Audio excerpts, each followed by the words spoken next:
यमुना जल प्रदूषण मुक्ति मंच के पदाधिकारियों ने उठाए विधायक ऊर्जा मंत्री के 31 अक्टूबर तक यमुना में गिर रहे नालों को बंद कराने के दावों पर सवाल और कहा कि हम माननीय विधायक जी से पूछना चाहते हैं कि 2 साल पहले उत्तर प्रदेश सरकार ने जल संसाधन मंत्री को पत्र लिखा था और कोसी, छाता, वृंदावन सभी जगह के नालों को एसटीपी प्लांट बनाकर रोकने की मांग की और बजट आवंटित करने को कहा था, जो कि अभी तक आवंटित नहीं हुआ है।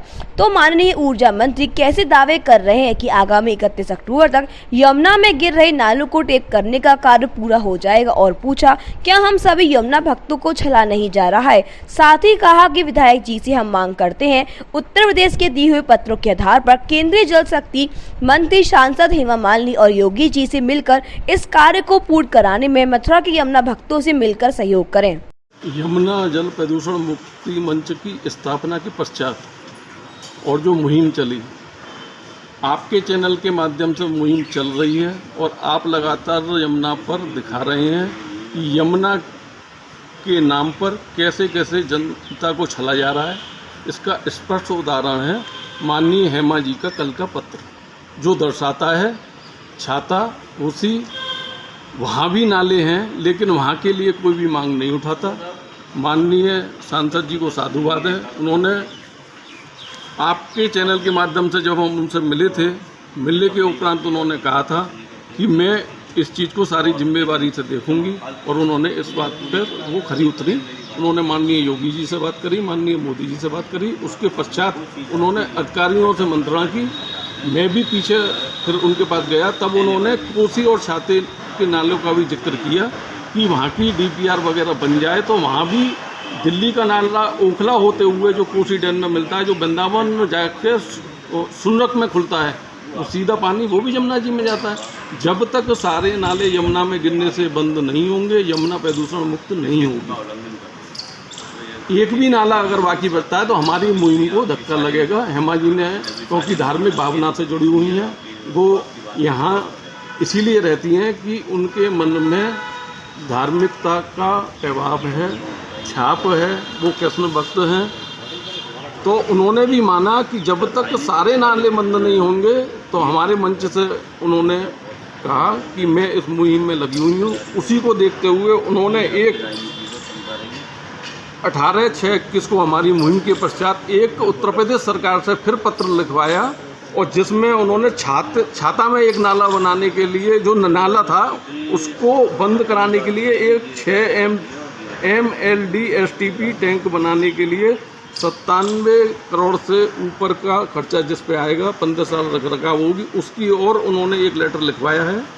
और कल माननीय सांसद ने पहले के पत्रों को, जैसे मनीष जी और सभी ने बताया है, उन पत्रों को तारतम्य में जोड़ते हुए और इस पत्र का भी हवाला देते हुए जून वाले का हमारी मुहिम के पश्चात उन्होंने तीनों पत्रों का हवाला केंद्र, उत्तर प्रदेश शासन और अपना पत्र, कल उन्होंने एक पत्र लिखा है केंद्रीय जल शक्ति मंत्री को और उनको लिख के इस राशि के स्वीकृत करने की अभी भी अपेक्षित है ये राशि। तो माननीय मंत्री विधायक हमारे श्रीकांत जी शर्मा हैं, वह ज़्यादा बता पाएंगे। मैं आपके चैनल के माध्यम से ही अपील करूंगा, आप उनसे कृपया पूछें कि जब ये चीज़ें इन STP टैंकों के लिए पैसा रिलीज के लिए अभी अपेक्षित हैं, जो चीज़ जो अभी मिलनी है, तो उसके बिना नाले बंद कैसे हो जाएंगे, मैं तो नहीं समझ पाता हूँ। इसके पहले जो लेटर दिए गए थे उनके जवाब कुछ आए उसके बारे में?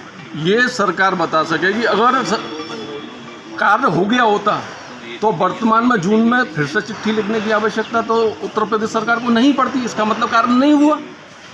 उन तीनों पत्रों का हवाला देने की जरूरत भी हेमा जी को कल अपने पत्र में नहीं होती अगर वो कार्य हो गया होता। स्वीकृति नहीं हुई है। हेमा जी 31 तारीख को आ रही हैं, उन्होंने पुनः मिलने को बुलाया है। मैं आपके चैनल के माध्यम से माननीय श्रीकांत जी शर्मा जी से भी अपील करूंगा कि कृपया आपस में सरकार के साथ, सांसद महोदया के साथ, सभी यमुना भक्तों के साथ तो तारतम्य बैठाकर इस पर गहन चिंतन करें कि ये तारीख बढ़ाने से यमुना साफ नहीं होगी। 31 मार्च को 31 अक्टूबर कर दो, फिर 31 अक्टूबर को 2022 का अक्टूबर कर दो।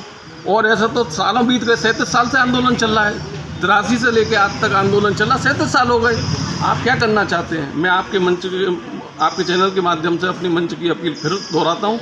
आप श्रीकांत जी शर्मा से पूछें कि आप सारे सामूहिक रूप से यमुना के लिए प्रयास क्यों नहीं कर रहे? क्या कारण है कि आप यमुना भक्तों को छलने के प्रयास में लगे हुए हैं? ये पत्र ही दर्शाता है, ये मैं नहीं कहता, ये सरकारी पत्र कहते हैं, खुद अपने आप में ये सबूत हैं कि अभी धरातल पर कार्य नहीं हो रहा।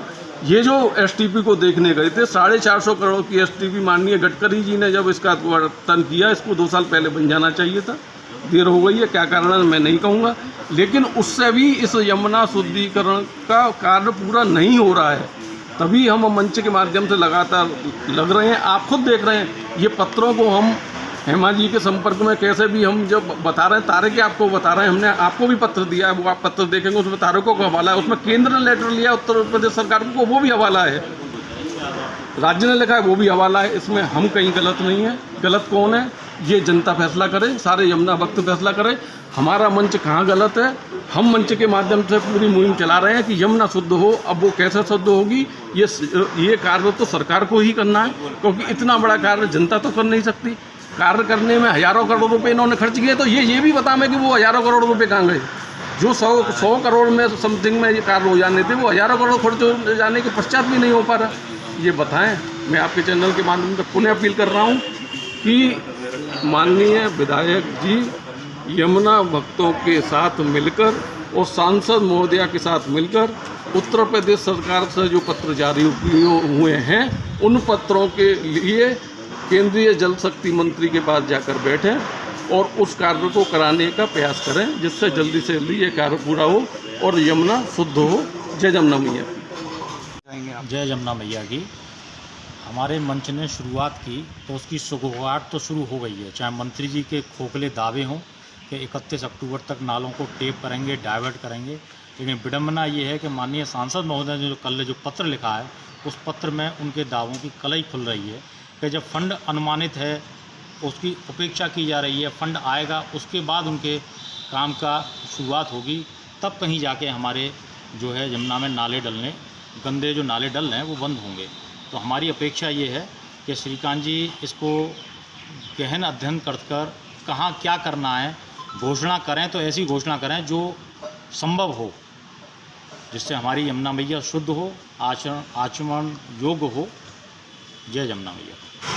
बड़े आश्चर्य की बात है कि जब हमने ये यमुना जल प्रदूषण मुक्तिकरण मंच ने आमरण अनशन की घोषणा की, जो कि आगामी 7 अगस्त से किया जाना है, और उसी के तहत हमने पिछले 17 जून को आपके न्यूज़ के साथ ही एक सर्वेक्षण किया था मथुरा में, और बहुत सारे नाले हमने यमुना में गिरते हुए पाए गए। उसके बाद ये बात हम लगातार कह रहे थे कि यमुना जी में बहुत सारे नाले गिराए जा रहे हैं, और वो बात सत्य भी जब जानी गई, जबकि श्रीकांत शर्मा जी ने, ऊर्जा मंत्री जी ने खुद ये बात कबूली कि 36 नाले यमुना जी के अंदर गिराए जा रहे हैं, और नगर आयुक्त के सामने और जिलाधिकारी के सामने ये बात स्वीकार की कि 36 नाले गिराए जा रहे हैं।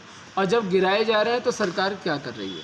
दूसरी सबसे बड़ी बात आप देखिए कि मानसी गंगा में 2 नाले गिरते पाए गए तो तत्काल अधिकारियों को नोटिस जारी कर दिया गया। तो बड़े आश्चर्य की बात यह है साहब कि इतने दिन से जब मानसी गंगा में 2 नाले गिरते पाए गए तो नोटिस जारी किए गए, और यमुना जी में 36 नाले इतने बड़े बड़े कितने समय से गिराए जा रहे हैं, तो कभी किसी नगर निगम को, मथुरा वृंदावन को एक भी नोटिस जारी नहीं किया गया है। इससे बहुत सी कहानियाँ खुलती हैं, बोलने में कोई बहुत ज़्यादा फ़ायदा नहीं है। जनता समझदार है, सारी चीज़ समझती है। कहीं ना कहीं साठ गांठ तो है, जिसके चलते ये सारी चीज़ें हो रही हैं कि यमुना जी में 36 के 36 नाले गिर रहे हैं। मानसी गंगा में 2 नालों पर नोटिस जारी किया जाता है और यमुना जी में 36 नालों पे नोटिस जारी नहीं किया जाता है। और अभी मनीष जी ने भी जैसे आपको कहा कि मीठी गोली जनता को दी जा रही है कि हम अक्टूबर तक नाले टेप कर देंगे, जबकि अभी सांसद महोदया ने लेटर वहाँ दिया है, अभी वहाँ कोई चर्चा नहीं हुई है, फंड रिलीज़ नहीं हुआ है, तो ऊर्जा मंत्री जी कहाँ से बंद करा देंगे? बड़े आश्चर्य की बात है, जनता के लिए समझने का विषय है। जय यमुना मैया। महंगी बिजली बिल की समस्या से छुटकारा पाइए, सोलर सिस्टम लगाइए। जी हां, आपके लिए बेहद आसान हुआ सोलर सिस्टम लगवाना। संपर्क करें Amity electronics corporation, Krishna Nagar, Mathura. जैसा कि मैंने आपको बताया कि भाई इसका ROI 25% है, यानी 25% का रिटर्न है। इसके हिसाब से देखा जाए तो जो लागत आप लगा रहे हैं वो लागत आपकी 4 साल में निकल आएगी।